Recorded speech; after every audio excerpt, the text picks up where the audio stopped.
Official said to him, "How long will this man be a snare to us? Let the people go so that they may worship the Lord their God. Do you not yet realize that Egypt is ruined?" Then Moses and Aaron were brought back to Pharaoh. "Go, worship the Lord your God. He said, But just who will be going?" Moses answered, "We will go with our young and old, with our sons and daughters, and with our flocks and herds, because we are to celebrate a festival to the Lord." Pharaoh said, "The Lord be with you. If I let you go, along with your women and children, clearly you are bent on evil. No, have only the men go and worship the Lord, since that's what you have been asking for." Then Moses and Aaron were driven out of Pharaoh's presence. And the Lord said to Moses, "Stretch out your hand over Egypt, so that locusts will swarm over the land and devour everything growing in the fields, everything left by the hail." So Moses stretched out his staff over Egypt, and the Lord made an east wind blow across the land all that day and all that night. By morning the wind had brought the locusts. They invaded all Egypt and settled down in every area of the country in great numbers. Never before had there been such a plague of locusts, nor will there ever be again. They covered all the ground until it was black. They devoured all that was left after the hail, everything growing in the fields and the fruit on the trees. Nothing green remained on tree or plant in all the land of Egypt. Pharaoh quickly summoned Moses and Aaron and said, "I have sinned against the Lord your God and against you. Now forgive my sin once more, and pray to the Lord your God to take this deadly plague away from me." Moses then left Pharaoh and prayed to the Lord. And the Lord changed the wind to a very strong west wind, which caught up the locusts and carried them into the Red Sea. Not a locust was left anywhere in Egypt. But the Lord hardened Pharaoh's heart, and he would not let the Israelites go. Then the Lord said to Moses, "Stretch out your hand toward the sky, so that darkness will spread over Egypt, darkness that can't be felt." So Moses stretched out his hand toward the sky, and total darkness covered all Egypt for 3 days. No one could see anyone else or leave his place for 3 days. Yet all the Israelites had light in the places where they lived. Then Pharaoh summoned Moses and said, "Go, worship the Lord. Even your women and children may go with you. Only leave your flocks and herds behind."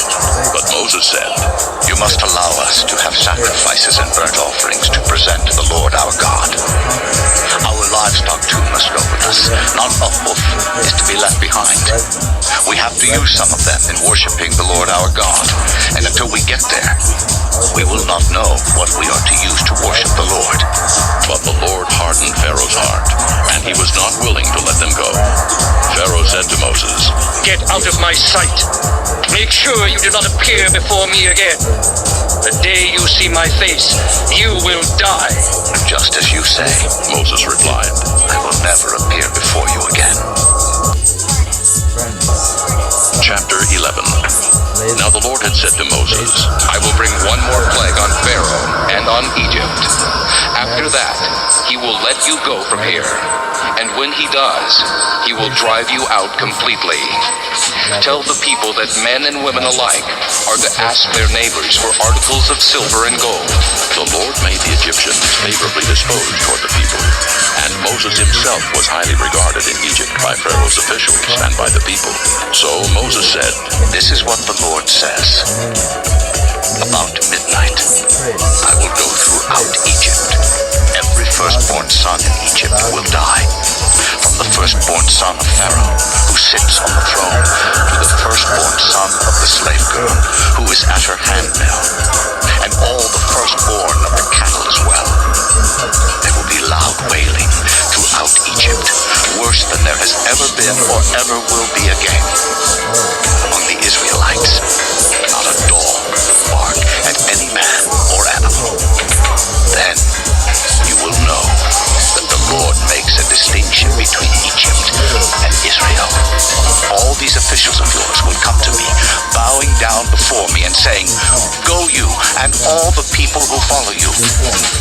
After that, I will leave." Then Moses, hot with anger, left Pharaoh. The Lord had said to Moses, Pharaoh will refuse to listen to you, so that my wonders may be multiplied in Egypt. Moses and Aaron performed all these wonders before Pharaoh.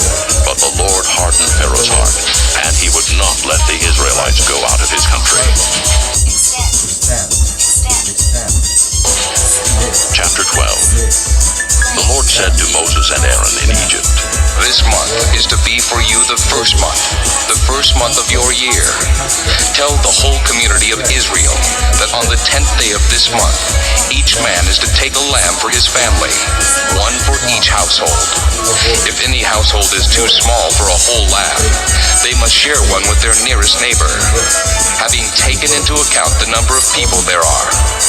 You are to determine the amount of lamb needed in accordance with what each person will eat. The animals you choose must be year-old males without defect, and you may take them from the sheep or the goats. Take care of them until the 14th day of the month, when all the people of the community of Israel must slaughter them at twilight. Then they are to take some of the blood and put it on the sides and tops of the door frames of the houses where they eat the lambs. That same night, they are to eat the meat roasted over the fire, along with bitter herbs and bread made without yeast. Do not eat the meat raw or cooked in water, but roast it over the fire, head, legs, and inner parts. Do not leave any of it till morning. If some is left till morning, you must burn it. This is how you are to eat it, with your cloak tucked into your belt, your sandals on your feet, and your staff in your hand. Eat it in haste. It is the Lord's Passover.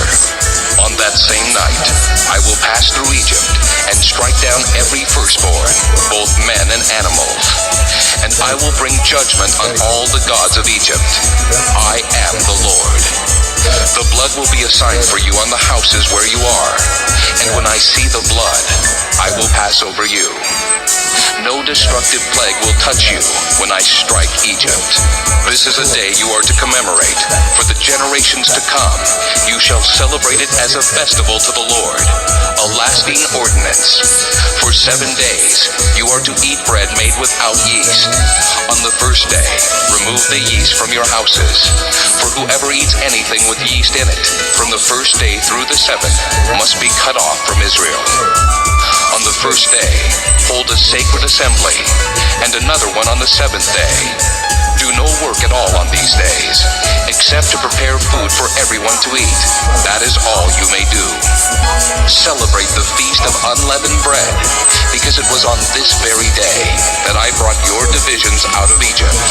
Celebrate this day as a lasting ordinance for the generations to come. In the first month, you are to eat bread made without yeast, from the evening of the 14th day until the evening of the 21st day. For 7 days, no yeast is to be found in your houses, and whoever eats anything with yeast in it must be cut off from the community of Israel, whether he is an alien or native born. Eat nothing made with yeast. Wherever you live, you must eat unleavened bread. Then Moses summoned all the elders of Israel and said to them, Go at once and select the animals for your families and slaughter the Passover lamb. Take a bunch of hyssop, dip it into the blood in the basin, and put some of the blood on the top and on both sides of the door frame. Not one of you shall go out the door of his house until morning. When the Lord goes through the land to strike down the Egyptians, he will see the blood on the top and sides of the door frame and will pass over that doorway. And he will not permit the destroyer to enter your houses and strike you down. Obey these instructions as a lasting ordinance for you and your descendants. When you enter the land that the Lord will give you, as he promised, observe this ceremony. And when your children ask you, what does this ceremony mean to you? Then tell them, it is the Passover sacrifice to the Lord, who passed over the houses of the Israelites in Egypt and spared our homes when he struck down the Egyptians. Then the people bowed down and worshipped. The Israelites did just what the Lord commanded Moses and Aaron. At midnight, the Lord struck down all the firstborn in Egypt, from the firstborn of Pharaoh who sat on the throne, to the firstborn of the prisoner who was in the dungeon, and the firstborn of all the livestock as well. Pharaoh and all his officials and all the Egyptians got up during the night, and there was loud wailing in Egypt, for there was not a house without someone dead. During the night, Pharaoh summoned Moses and Aaron and said, Up, leave my people, you and the Israelites. Go worship the Lord as you have requested. Take your flocks and herds as you have said, and go, and also bless me. The Egyptians urged the people to hurry and leave the country. For otherwise, They said, we will all die. So the people took their dough before the yeast was added, and carried it on their shoulders in kneading troughs wrapped in clothing. The Israelites did as Moses instructed, and asked the Egyptians for articles of silver and gold and for clothing. The Lord had made the Egyptians favorably disposed toward the people, and they gave them what they asked for. So they plundered the Egyptians.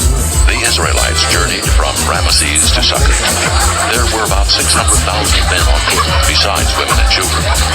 Many other people went up with them, as well as large droves of livestock, both flocks and herds. With the dough they had brought from Egypt, they baked cakes of unleavened bread. The dough was without yeast because they had been driven out of Egypt and did not have time to prepare food for themselves. Now the length of time the Israelite people lived in Egypt was 430 years. At the end of the 430 years, to the very day, all the Lord's divisions left Egypt. Because the Lord kept vigil that night to bring them out of Egypt, on this night all the Israelites are to keep vigil to honor the Lord for the generations to come. The Lord said to Moses and Aaron, These are the regulations for the Passover. No foreigner is to eat of it. Any slave you have bought may eat of it after you have circumcised him. But a temporary resident and a hired worker may not eat of it. It must be eaten inside one house. Take none of the meat outside the house. Do not break any of the bones. The whole community of Israel must celebrate it. An alien living among you who wants to celebrate the Lord's Passover must have all the males in his household circumcised. Then he may take part, like one born in the land. No uncircumcised male may eat of it. The same law applies to the native born and to the alien living among you. all the Israelites did just what the Lord had commanded Moses and Aaron. And on that very day, the Lord brought the Israelites out of Egypt by their divisions. Chapter 13. The Lord said to Moses, Consecrate to me every firstborn male. The first offspring of every womb among the Israelites belongs to me, whether man or animal. Then Moses said to the people, Commemorate this day, the day you came out of Egypt, out of the land of slavery, because the Lord brought you out of it with a mighty hand. Eat nothing containing yeast. Today, in the month of Abib, you are leaving. The Lord brings you into the land of the Canaanites, Hittites, Amorites, Hivites, and Jebusites, the land he swore to your forefathers to give you, a land flowing with milk and honey. You are to observe the ceremony in this month. For 7 days, eat bread made without yeast, and on the 7th day, hold a festival to the Lord. Eat unleavened bread during those 7 days.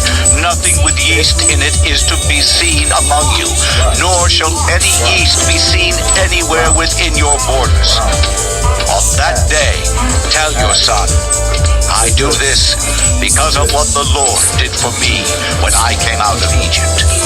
This observance will be for you like a sign on your hand and a reminder on your forehead that the law of the Lord is to be on your lips.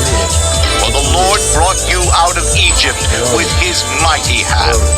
You must keep this ordinance at the appointed time, year after year. After the Lord brings you into the land of the Canaanites and gives it to you, as he promised on oath to you and your forefathers, you are to give over to the Lord the first offspring of every womb. All the firstborn males of your livestock belong to the Lord.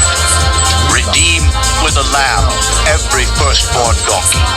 But if you do not redeem it, break its neck. Redeem every firstborn among your sons. In days to come, when your son asks you, "What does this mean?" say to him, "With a mighty hand, the Lord brought us out of Egypt, out of the land of slavery. When Pharaoh stubbornly refused to let us go, the Lord killed every firstborn in Egypt, both man and animal. This is why I sacrifice to the Lord the first male offspring of every womb, and redeem each of my firstborn sons. And it will be like a sign on your hand, and a symbol on your forehead, that the Lord brought us out of Egypt with his mighty hand." When Pharaoh let the people go, God did not lead them on the road through the Philistine country, though that was shorter. For God said, If they face war, they might change their minds and return to Egypt. so God led the people around by the desert road toward the Red Sea. The Israelites went up out of Egypt armed for battle. Moses took the bones of Joseph with him because Joseph had made the sons of Israel swear an oath. He had said, God will surely come to your aid, and then you must carry my bones up with you from this place. After leaving Succoth, they camped at Etham on the edge of the desert.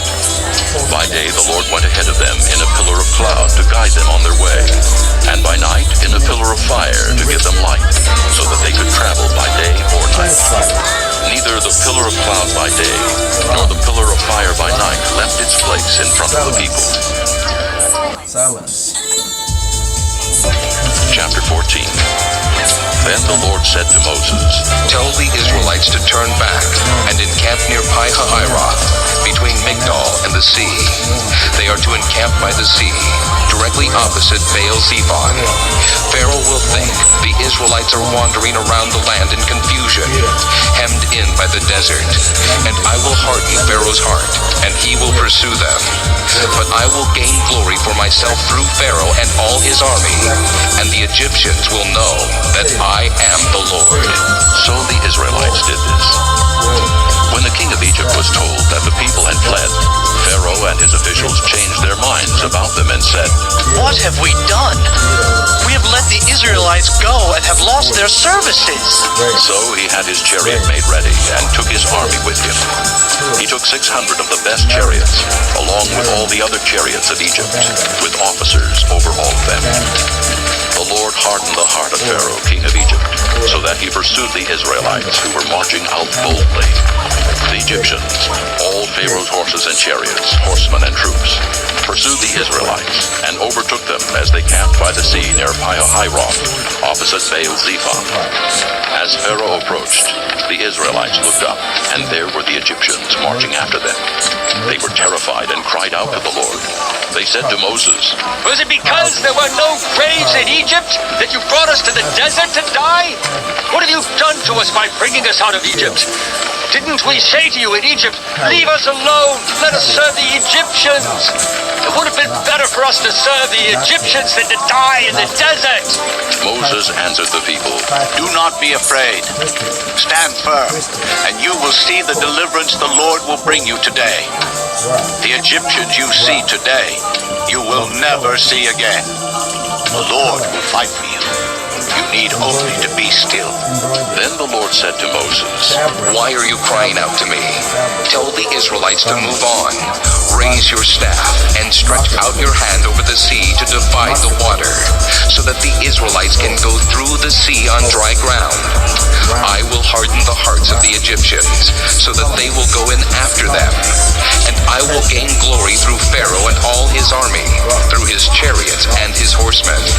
The Egyptians will know that I am the Lord when I gain glory through Pharaoh, his chariots, and his horsemen.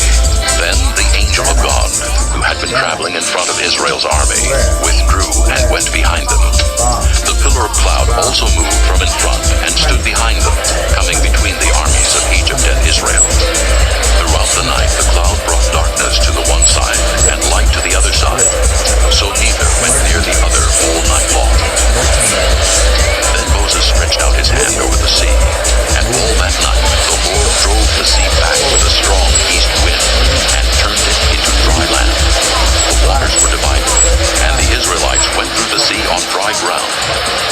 wall of water on their right and on their left.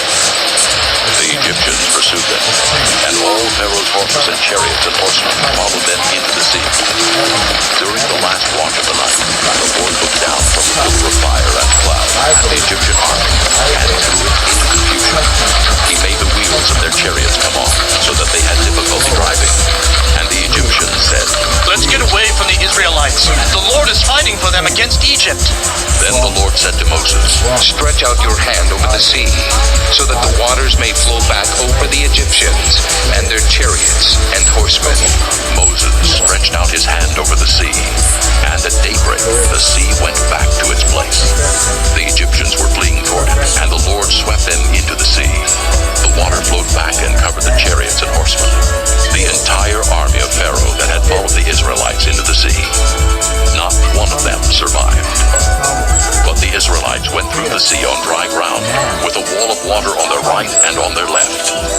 That day the Lord saved Israel from the hands of the Egyptians, and Israel saw the Egyptians lying dead on the shore. And when the Israelites saw the great power the Lord displayed against the Egyptians, the people feared the Lord, and put their trust in him and in Moses his servant. Chapter 15. Then Moses and the Israelites sang this song to the Lord. I will sing to the Lord, for he is highly exalted. The horse and its rider he has hurled into the sea. The Lord is my strength and my song. He has become my salvation. He is my God, and I will praise him, my father's God, and I will exalt him. The Lord is a warrior. The Lord is his name. Pharaoh's chariots and his army he has hurled into the sea. The best of Pharaoh's officers are drowned in the Red Sea. The deep waters have covered them. They sank to the depths like a stone. Your right hand, O Lord, was majestic in power. Your right hand, O Lord, shattered the enemy. In the greatness of your majesty, you threw down those who opposed you. You unleashed your burning anger. It consumed them like stubble. By the blast of your nostrils, the waters piled up. The surging waters stood firm like a wall. The deep waters congealed in the heart of the sea. The enemy boasted, I will pursue, I will overtake them. I will divide the spoils, I will gorge myself on them. I will draw my sword, and my hand will destroy them. But you blew with your breath, and the sea covered them. They sank like lead in the mighty waters. Who among the gods is like you, O Lord? Who is like you, majestic in holiness, awesome in glory, working wonders? You stretched out your right hand, and the earth swallowed them. In your unfailing love, you will lead the people you have redeemed. In your strength, you will guide them to your holy dwelling. The nations will hear and tremble. Anguish will grip the people of Philistia. The chiefs of Edom will be terrified. The leaders of Moab will be seized with trembling. The people of Canaan will melt away. Terror and dread will fall upon them. By the power of your arm, they will be as still as a stone. Until your people pass by, O Lord. Until the people you bought pass by. You will bring them in and plant them on the mountain of your inheritance. The place, O Lord, you made for your dwelling. The sanctuary, O Lord, your hands established. The Lord will reign forever and ever. When Pharaoh's horses, chariots, and horsemen went into the sea, the Lord brought the waters of the sea back over them. But the Israelites walked through the sea on dry ground. Then Miriam, the prophetess, Aaron's sister, took a tambourine in her hand, and all the women followed her with tambourines and dancing. Miriam sang to them, Sing to the the Lord, for he is highly exalted. The horse and its rider he has hurled into the sea. Then Moses led Israel from the Red Sea, and they went into the desert of Shur. For 3 days they traveled in the desert without finding water. When they came to Marah, they could not drink its water because it was bitter. That is why the place is called Marah. So the people grumbled against Moses, saying, "What are we to drink?" Then Moses cried out to the Lord, and the Lord showed him a piece of wood. He threw it into the water, and the water became sweet.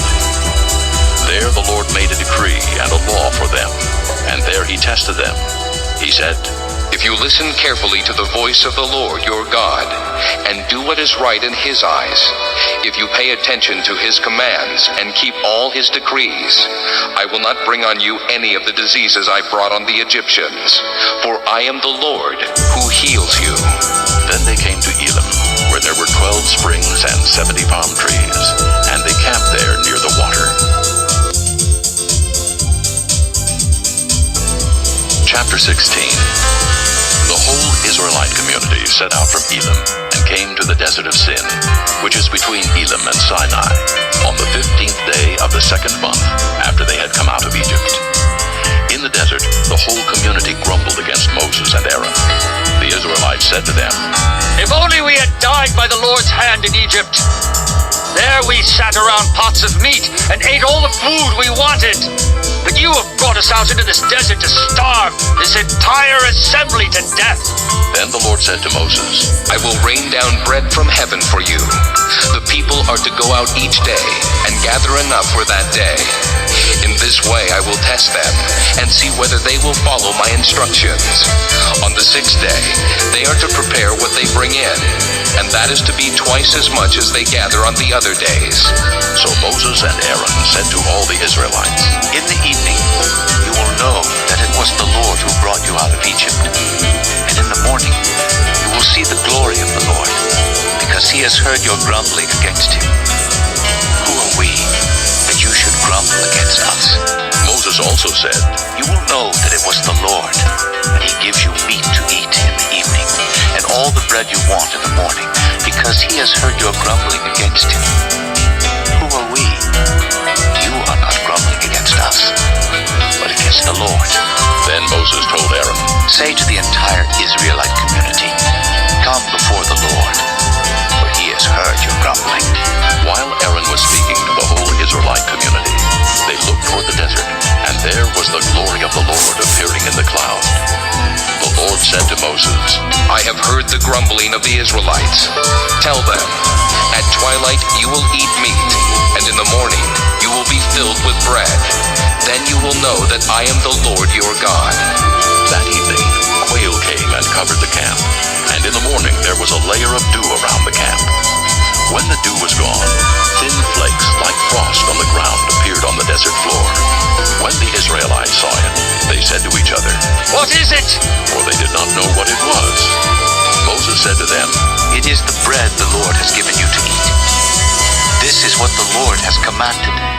Each one is to gather as much as he needs. Take an omer for each person you have in your tent. The Israelites did as they were told. Some gathered much, some little. And when they measured it by the omer, he who gathered much did not have too much, and he who gathered little did not have too little. Each one gathered as much as he needed.